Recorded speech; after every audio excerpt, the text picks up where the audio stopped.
Kisah tentang Ashabul Kahfi merupakan salah satu cerita yang terkenal dalam kepercayaan agama-agama Abrahamik, terutama dalam Islam.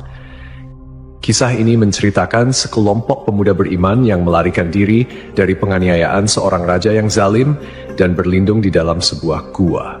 Gua tersebut kemudian menjadi tempat mereka tertidur selama 309 tahun, seperti yang diisyaratkan dalam Al-Quran, tepatnya dalam surat Al-Kahfi ayat 9 sampai 26. Setelah ribuan tahun, lokasi gua ini sempat hilang dan tidak ditemukan oleh siapapun, yang menyebabkan kisah ini dianggap oleh beberapa orang sebagai mitos karena kurangnya bukti arkeologi. Namun pada tahun 1963, seorang arkeolog dari Yordania berhasil menemukan sebuah gua di daerah Ar-Rajib, Yordania, yang diyakini sebagai gua tempat bersembunyinya Ashabul Kahfi. Penemuan ini mengungkap banyak bukti yang cocok dengan deskripsi dalam Al-Quran. Di dalam gua tersebut ditemukan 8 kuburan kuno, yang diduga merupakan tempat peristirahatan para pemuda Ashabul Kahfi, serta sebuah kerangka rahang atas seekor anjing, yang sesuai dengan kisah dalam Al-Quran bahwa seekor anjing turut menjaga pintu gua. Menurut tradisi Nasrani, 7 pemuda tersebut dikenal dengan nama Maximilianus, Martinianus, Dionysius, Yohanes, Konstantinus, Lamblikus, dan Antonius. Sementara dalam Islam, nama-nama mereka tidak disebutkan secara spesifik dalam Al-Quran, namun beberapa ulama dan sejarawan menyebut mereka sebagai Martelius, Cassitius, Sidemius, Mixalmina, Mikaslimina, dan Tamliha. Terdapat juga seorang pemuda penggembala yang membawa serta anjingnya untuk menjaga mereka. Pemuda-pemuda ini merupakan penasihat atau pembantu seorang raja zalim bernama Dikianus atau Dikianus, yang dalam beberapa catatan sejarah dikenal sebagai Decius, seorang kaisar Romawi yang berkuasa pada abad ke-3 Masehi. Decius dikenal sebagai seorang penyembah berhala yang kejam, terutama terhadap mereka yang beriman kepada Tuhan yang Esa. Para pemuda ini melarikan diri dari ancaman hukuman mati yang dijatuhkan oleh sang raja karena mereka menolak untuk menyembah berhala dan tetap teguh pada keimanan mereka kepada Allah. Setelah tidur, para pemuda tersebut bangun dan mendapati bahwa keadaan dunia di sekitar mereka telah berubah. Orang-orang di sekitar mereka telah memeluk agama Tauhid dan kepercayaan kepada Tuhan yang Esa sudah tersebar luas. Bukti ilmiah dari penemuan gua ini memperkuat keyakinan akan kebenaran kisah Ashabul Kahfi. Penemuan arkeologis seperti kuburan kuno dan kerangka anjing di mulut gua sejalan dengan narasi yang terdapat dalam Al-Quran. Selain itu, penemuan ini juga menunjukkan bahwa kisah Ashabul Kahfi bukan sekadar mitos, melainkan sebuah peristiwa sejarah yang nyata, yang tercatat dalam literatur agama dan didukung oleh bukti-bukti fisik.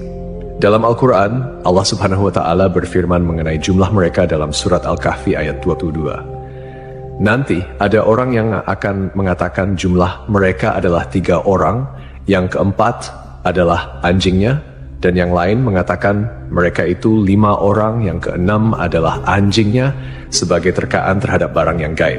Dan yang lain lagi mengatakan mereka 7 orang, yang ke-8 adalah anjingnya. Katakanlah, Tuhanku lebih mengetahui jumlah mereka, tidak ada orang yang mengetahui bilangan mereka kecuali sedikit. Ayat ini menegaskan bahwa hanya Allah yang mengetahui jumlah pasti dari pemuda-pemuda tersebut, dan tidak ada seorang pun yang memiliki pengetahuan pasti kecuali mereka yang diberi petunjuk oleh Allah. Ashabul Kahfi, seperti yang disebutkan dalam Al-Quran surat Al-Kahfi ayat 11, tidak hanya merupakan bukti kebesaran Allah, tetapi juga mengandung detail-detail yang menunjukkan mukjizat dan keajaiban yang hanya bisa diketahui melalui wahyu. Dalam tafsir Ibnu Katsir, dijelaskan bahwa anjing yang menemani para pemuda tersebut juga ikut tertidur di dalam gua bersama mereka. Allah Subhanahu wa Ta'ala berfirman, "Dan kamu akan melihat matahari ketika terbit, condong dari gua mereka ke sebelah kanan, dan bila matahari terbenam, menjauhi mereka ke sebelah kiri, sedang mereka berada dalam tempat yang luas dalam gua itu." Itu adalah sebagian dari tanda-tanda kebesaran Allah. Barang siapa yang diberi petunjuk oleh Allah, maka dialah yang mendapat petunjuk. Dan barang siapa yang disesatkannya, maka kamu tidak akan mendapatkan seorang pemimpin pun yang dapat memberi petunjuk kepadanya. Para peneliti yang mempelajari gua ini menemukan bahwa celah masuknya sinar matahari ke dalam gua memang sesuai dengan deskripsi yang ada dalam Al-Quran. Celah gua di sebelah selatan mengarah ke barat daya. sehingga ketika seseorang berdiri di dalam gua pada waktu sore, sinar matahari akan bergerak ke arah kanan dan memberikan ruang untuk melihat pemandangan luar gua. Pada waktu siang hari, sinar matahari tidak masuk ke dalam gua, sedangkan saat matahari terbenam, sinar tersebut hanya sedikit dan sesaat memasuki gua. Fenomena ini sangat menakjubkan karena menggambarkan akurasi detail yang disampaikan dalam wahyu yang kemudian dibuktikan oleh penelitian modern. Selain itu, ditemukan pula tulisan dalam berbagai bahasa kuno di dinding gua yang mengisyaratkan tentang keesaan Tuhan. Ini menimbulkan pertanyaan besar, bagaimana mungkin Rasulullah Shallallahu Alaihi Wasallam bisa mengetahui detail kisah ini yang terjadi 5 abad sebelum kelahirannya dan sebelum turunnya Al-Quran? Jawabannya jelas, itu adalah wahyu dari Allah, menunjukkan bahwa Al-Quran adalah firman Allah yang mengandung kebenaran sejati. Meskipun ada perdebatan tentang lokasi pasti Gua Ashabul Kahfi, bukti historis, arkeologis, dan astronomis menunjukkan bahwa gua tersebut terletak di daerah Ar-Rajib, sekitar 13 km sebelah selatan kota Amman, Yordania. Beberapa sahabat Nabi Muhammad SAW seperti Ubaidah bin Al-Jarrah, Muawiyah bin Abu Sufyan, dan Ibnu Abbas pernah mengunjungi gua ini dan menyebutkan bahwa mereka melihat tulang belulang para penghuni gua. Bangunan di atas gua tersebut pada awalnya adalah sebuah gereja yang kemudian beralih fungsi menjadi masjid pada masa kekuasaan Islam. Di dalamnya terdapat pilar-pilar batu yang tidak sama tingginya, membentuk lingkaran yang diduga merupakan bangunan yang disebut dalam Al-Quran.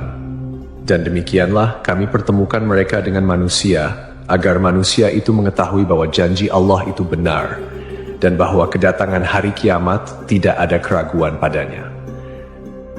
Seorang pakar geologi, Nazim Al-Kailani, dalam penelitiannya menyatakan bahwa tanah di gua ini memiliki peran penting dalam menjaga keutuhan kondisi tubuh para penghuni gua. Tanah di kawasan Gunung Rakim mengandung karbohidrat, kalsium, magnesium, serta tumbuh-tumbuhan dan hewan yang jenuh dengan radium. Material ini mengandung unsur logam uranium yang berkilau dan menghasilkan sinar alfa, beta, dan gamma. Jenis-jenis sinar ini diketahui mampu mensterilkan dan menjaga kualitas kondisi daging serta tumbuhan dari kebusukan.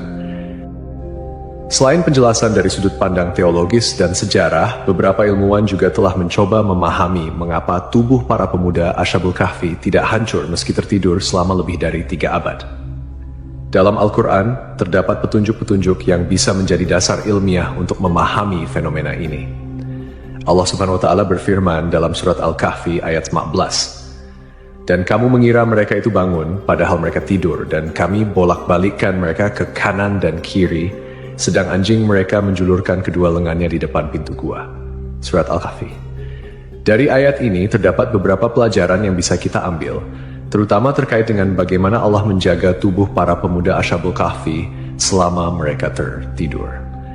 Salah satu cara yang dilakukan Allah adalah dengan membolak-balikan tubuh mereka, sehingga menghindari terjadinya ulcus decubitus atau pressure ulcer, yaitu luka yang disebabkan oleh tekanan berkelanjutan pada satu bagian tubuh. Jika seseorang berbaring dalam satu posisi dalam waktu yang sangat lama, aliran darah ke bagian tersebut bisa terhambat, yang akhirnya menyebabkan kerusakan jaringan karena kekurangan oksigen dan nutrisi. Dengan memutar posisi mereka secara berkala, Allah menjaga integritas tubuh mereka.